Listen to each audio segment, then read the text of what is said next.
বাংলাদেশ ইস্যুতে মার্কিন যুক্তরাষ্ট্র, স্পেসিফিকভাবে বলতে গেলে মার্কিন প্রেসিডেন্ট জো বাইডেন ভারতের প্রধানমন্ত্রী নরেন্দ্র মোদীকে চূড়ান্ত অপমান করেছেন। এটা অবশ্য তার প্রাপ্য ছিল। মার্কিন যুক্তরাষ্ট্রসহ পশ্চিমা বিশ্বের সম্পূর্ণ বিপরীত অবস্থানে দাঁড়িয়ে নরেন্দ্র মোদী তার দেশ ভারতে বাংলাদেশের ক্ষমতাচ্যুত স্বৈরাচার সাবেক প্রধানমন্ত্রী শেখ হাসিনাকে আশ্রয় দিয়েছেন। শুধু তাই না, এরপর থেকে বাংলাদেশের নতুন অন্তর্বর্তীকালীন সরকারকে বিপদে ফেলবার জন্য, বাংলাদেশে একটা অস্থিতিশীল পরিস্থিতি তৈরি করবার জন্য একের পর এক কার্ড খেলার চেষ্টা করেছেন। শুরুতেই সেই পুরনো কার্ড, হিন্দুদের উপরে বাংলাদেশে আক্রমণ হচ্ছে, হিন্দুদের উপাসনালয় অর্থাৎ মন্দিরে হামলা হচ্ছে, আগুন দেয়া হচ্ছে, তাদের বাড়িঘরে আগুন দেয়া হচ্ছে, ভাঙচুর করা হচ্ছে, ব্যবসা প্রতিষ্ঠানে ভাঙচুর চালানো হচ্ছে, আগুন দেয়া হচ্ছে। সেই পুরনো আলোচনা ভারতের মিডিয়ায় এবং ভারতের শাসক গোষ্ঠীর মুখে শুরু থেকেই শোনা যাচ্ছিল।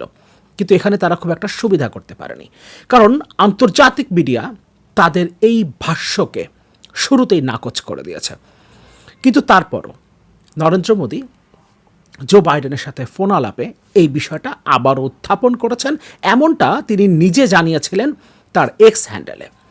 যদিও এই ফোন আলাপ নিয়ে মার্কিন যুক্তরাষ্ট্রের পক্ষ থেকে যখন স্টেটমেন্ট দেওয়া হয়েছে সেখানে এই বিষয়ের কোনো উল্লেখই নেই, অথচ নরেন্দ্র মোদীর টুইটে সবচেয়ে গুরুত্বের সাথে এই অংশটাই স্থান পেয়েছিল। তার মানে বাংলাদেশ ইস্যুতে একটা হতে পারে নরেন্দ্র মোদীর জো বাইডেনের সাথে কোনো আলোচনাই হয়নি, আরেকটা হতে পারে নরেন্দ্র মোদী যেটা বলেছেন সেটাকে মার্কিন যুক্তরাষ্ট্র আমলেই নেয়নি, কোনো গুরুত্বই দেয়নি। যেটাই হোক না কেন, নরেন্দ্র মোদীর এই টুইটের পর মার্কিন প্রশাসনের জো বাইডেনের পক্ষ থেকে যে স্টেটমেন্ট দেওয়া হয়েছে সেটা ভারত এবং ভারতের প্রধানমন্ত্রীকে চূড়ান্তভাবে অপমান করে, এবং এটা ভারত এবং ভারতের প্রধানমন্ত্রী নরেন্দ্র মোদীর প্রাপ্য। কারণ শুধুমাত্র এই একটা ইস্যু তো নয়, সাম্প্রতিক সময়ে জাতিসংঘ ভারতের অবস্থানকে নাকচ করে দিয়েছে, সেটাও বাংলাদেশ রিলেটেড একটা ইস্যু, বাংলাদেশের বন্যা পরিস্থিতি নিয়ে। দিল্লির পক্ষ থেকে দাবি করা হয়েছে বাংলাদেশে আকস্মিক বন্যা পরিস্থিতির যে অবনতি ঘটেছে সেখানে দিল্লির কোনো দায় নেই, অর্থাৎ ভারতের কোনো দায় নেই। ত্রিপুরার ডম্বুর জলবিদ্যুৎ কেন্দ্রের বাঁধ খুলে দেওয়ায় বাংলাদেশে, বিশেষ করে ফেনীতে আকস্মিক বন্যা পরিস্থিতি তৈরি হয়নি, এটা দিল্লি দাবি করেছিল। কিন্তু সাথে সাথেই জাতিসংঘের পক্ষ থেকে দিল্লির এই দাবিকে নাকচ করে দেওয়া হয়েছে, এবং জাতিসংঘ মহাসচিবের মুখপাত্র স্টিফেন ডুজারিক নিয়মিত ব্রিফিংয়ে জানিয়েছেন জাতিসংঘ মনে করে বাংলাদেশে আকস্মিক এই বন্যা পরিস্থিতির জন্য ভারত দায়ী, ভারতের ডম্বুর জলবিদ্যুৎ কেন্দ্রের বাঁধ খুলে দেওয়া দায়ী। এখানেও জাতিসংঘ সরাসরি চপেটাঘাত করেছে ভারতের উপরে। শুরুতেই বলছিলাম ভারতের এটা প্রাপ্য ছিল, কারণ ভারত তার সীমা ছাড়িয়ে গেছে। কয়েকদিন আগে ভারত বিরোধী একটা পোস্টে একটা পজিটিভ রিয়াকশান দেওয়ায় বাংলাদেশি একজন শিক্ষার্থীকে, যিনি ভারতে লেখাপড়া করছিলেন, তাকে বাংলাদেশে ফেরত পাঠানো হয়েছে। এই ধরনের নিকৃষ্ট কাজ যখন ভারত করছে তখন সারা পৃথিবী তাদেরকে ধিক্কার জানাবে, এটাই স্বাভাবিক। এবং সবচেয়ে বড় অন্যায় তারা যেটা করেছে, বাংলাদেশের ক্ষমতাচ্যুত সাবেক প্রধানমন্ত্রী, নিকৃষ্টতম স্বৈরাচার সাবেক প্রধানমন্ত্রী শেখ হাসিনাকে আশ্রয় দিয়েছে।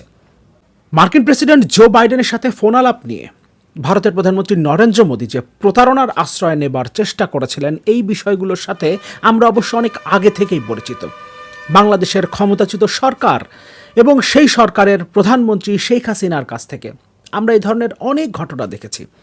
তিনি একবার মার্কিন যুক্তরাষ্ট্রে গেলেন, যেখানে বিশ্বব্যাংকের প্রেসিডেন্টের সাথে তার সাক্ষাৎ হয়েছিল, এবং সরকারের পক্ষ থেকে তখন জানানো হলো বিশ্বব্যাংকের প্রেসিডেন্ট মন্তব্য করেছেন বাংলাদেশের উন্নয়নের ধারা অব্যাহত রাখার জন্য শেখ হাসিনার মতো নেতৃত্বই প্রয়োজন।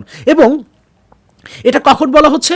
2024 সালের 7 জানুয়ারির নির্বাচনের কয়েক মাস আগে, যখন পশ্চিমা বিশ্ব বাংলাদেশে একটা অবাধ, সুষ্ঠু, নিরপেক্ষ এবং অংশগ্রহণমূলক নির্বাচন আয়োজনের জন্য চাপ দিচ্ছে, এবং শেখ হাসিনার সরকার যে একটা স্বৈরতান্ত্রিক সরকারে পরিণত হয়েছে সেই কথাগুলো পশ্চিমা বিশ্ব প্রতিনিয়ত উত্থাপন করছে।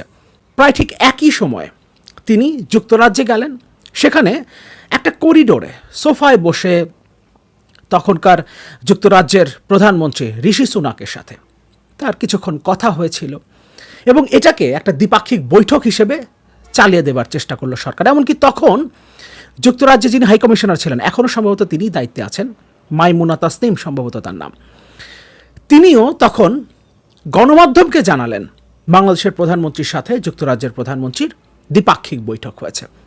কিন্তু আমরা পরিষ্কারভাবে বুঝতে পারি, ন্যূনতম জ্ঞান যাদের আছে তারা পরিষ্কারভাবে বুঝতে পারবে এটা কোনোভাবেই দুটো দেশের প্রধানমন্ত্রীর সাথে কিংবা রাষ্ট্রপ্রধানের সাথে বা সরকার প্রধানের সাথে কোনো দ্বিপাক্ষিক বৈঠক হতে পারে না।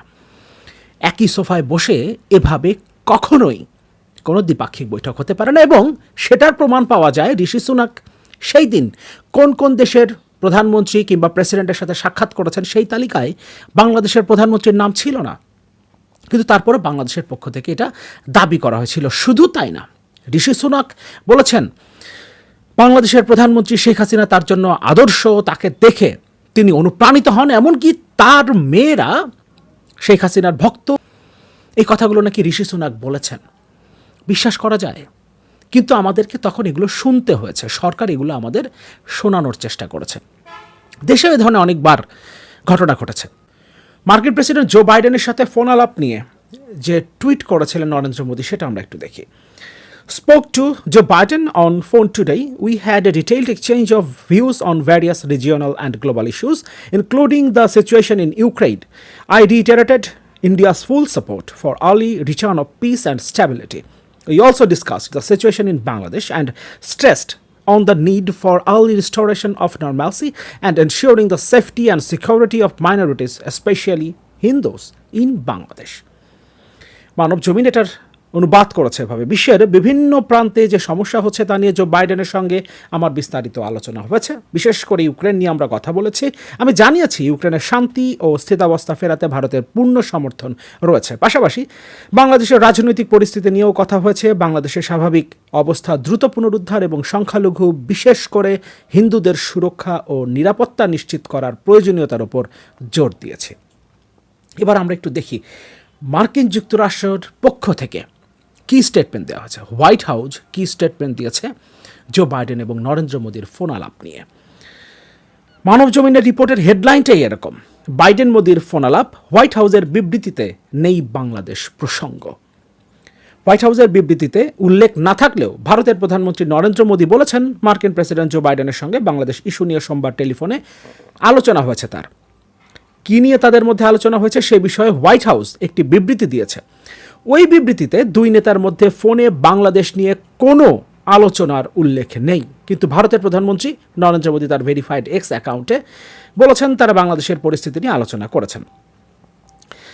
বাংলাদেশের দ্রুত স্বাভাবিক অবস্থা ফেরানোর উপর জোর দিয়েছেন। একই সঙ্গে বাংলাদেশের সংখ্যালঘু বিশেষ করে হিন্দুদের নিরাপত্তা নিশ্চিত করার বিষয়ে কথা বলেছেন তারা। তবে হোয়াইট হাউস বলেছে সোমবার ভারতের প্রধানমন্ত্রী নরেন্দ্র মোদীর সঙ্গে ফোনে কথা বলেছেন president Joe Biden. Narendra Modi সাম্প্রতিক পোল্যান্ড এবং ইউক্রেন সফর নিয়ে আলোচনা করা হয়েছে। এর পাশাপাশি আলোচনা হয়েছে সেপ্টেম্বরে জাতিসংঘ সাধারণ অধিবেশনের মিটিং নিয়ে। পোল্যান্ড ও ইউক্রেনে ঐতিহাসিক সফরের জন্য প্রধানমন্ত্রী নরেন্দ্র মোদীর প্রশংসা করেন প্রেসিডেন্ট বাইডেন। এটাই কয়েক দশকের মধ্যে ভারতীয় কোনো প্রধানমন্ত্রীর ওই দেশগুলো সফর। জ্বালানি খাতসহ ইউক্রেনে মানবিক সমর্থন ও শান্তির বার্তা দেওয়ার জন্য মোদীর প্রশংসা করেন প্রেসিডেন্ট বাইডেন। জাতিসংঘ সনদের উপর ভিত্তি করে আন্তর্জাতিক আইন অনুসরণ করে যুদ্ধের শান্তিপূর্ণ সমাধানে ও ব্যাহত সমর্থনে সম্মতি দেন তারা। ইন্দো প্যাসিফিকে শান্তি ও সমৃদ্ধিতে অবদান রাখার জন্য কোয়াডের মতো আঞ্চলিক গ্রুপগুলোর মাধ্যমে অব্যাহতভাবে একসঙ্গে কাজ করার প্রতিশ্রুতি জোর দিয়ে ব্যক্ত করেন তারা। কিন্তু এখানে বাংলাদেশ প্রসঙ্গই নেই, যদিও ভারতের প্রধানমন্ত্রী নরেন্দ্র মোদীর টুইটে অত্যন্ত গুরুত্বের সাথে বাংলাদেশ বিষয়ে কী কথা হলো মার্কিন প্রেসিডেন্টের সাথে সেই জায়গাটা স্থান পেয়েছে। এই ফোনালাপে অনেকগুলো গুরুত্বপূর্ণ বিষয় রয়েছে, বিশেষ করে পোল্যান্ড এবং ইউক্রেন সফর নিয়ে আলোচনা রয়েছে। এর একটা আন্তর্জাতিক তাৎপর্য রয়েছে এবং আমাদের এই সাবকন্টিনেন্টেও বিশেষ করে ইন্দো প্যাসিফিক এই জোনে এর একটা প্রভাব রয়েছে। কিন্তু আজকের মূল আলোচনার বিষয় হলো যেভাবে বাংলাদেশের স্বৈরাচার হাসিনা সরকার প্রতারণার আশ্রয় নিত, একইভাবে ভারতের প্রধানমন্ত্রী নরেন্দ্র মোদী এবং ভারতের সরকারি প্রশাসন তারা প্রতারণার আশ্রয় নিতে চেয়েছিল। কিন্তু হোয়াইট হাউসের পক্ষ থেকে যে স্টেটমেন্ট দেওয়া হয়েছে এবং একইভাবে বন্যা পরিস্থিতি নিয়ে জাতিসংঘের পক্ষ থেকে যে স্টেটমেন্ট দেওয়া হয়েছে সেটা ভারতের প্রধানমন্ত্রীকে চূড়ান্তভাবে অপমান করে। এবং আরও একবার বলছি, এটা ভারত এবং ভারতের প্রধানমন্ত্রী নরেন্দ্র মোদীর প্রাপ্য।